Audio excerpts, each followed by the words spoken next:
বন্ধুরা, আমাদের খুঁটিনাটি বিশ্লেষণ পাঠশালার আরো একটি নতুন ভিডিওতে আপনাদের সকলকে স্বাগতম। আজকে আমরা সামান্তরিক এবং সামান্তরিকের খুঁটিনাটি বিষয়গুলো নিয়ে আলোচনা করব। চলুন বন্ধুরা শুরু করি।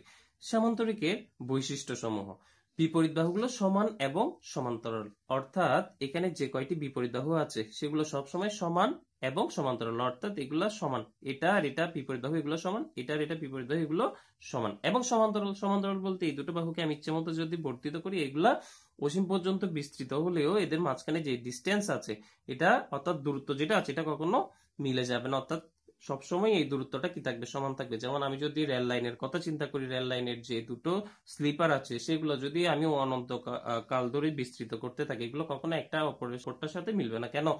কারণ এই রেল লাইনের স্লিপার গুলো সবসময় কি থাকে, সমান্তরাল থাকে। এরপরে বন্ধুরা আসুন, কোনো কোনই সমকোণ নয়, অর্থাৎ এখানে যে সকল কোণ আছে তার মধ্যে কোনোটাই সমকোণ নয়। দেখুন, এখানে যদি আমি সমকোণ চিন্তা করতাম তাহলে এভাবে হতো, এখানে এভাবে হতো, এটা চিন্তা করলে এদিকে হতো, এটা চিন্তা করলে এদিকে হতো, তাহলে কোনো কোনই সমকোণ নয়। কর্ণ দুটি অসমান, অর্থাৎ এখানে যে কয়টি কর্ণ আছে তার মধ্যে এটা বড় দেখতে পাচ্ছি, এটা ছোট দেখতে পাচ্ছি, তার মানে সমান নয়।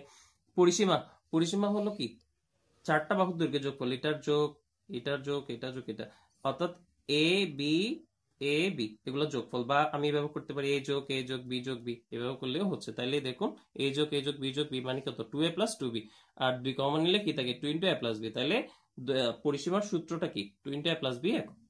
এরপর আসুন বন্ধুরা, চারটি বাহু দ্বারা আবদ্ধ বলে সামান্তরিক একটি চতুর্ভুজ, অর্থাৎ এখানে সামান্তরিক কি আছে, চারটি বাহু দ্বারা আবদ্ধ আছে, তাই সামান্তরিককে আমরা একটা কি বলতে পারি, চতুর্ভুজ বলতে পারি।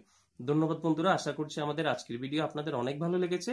যদি ভালো লেগে থাকে তাহলে আমাদের চ্যানেলটি সাবস্ক্রাইব করে আমাদের সাথে থাকবেন। ধন্যবাদ।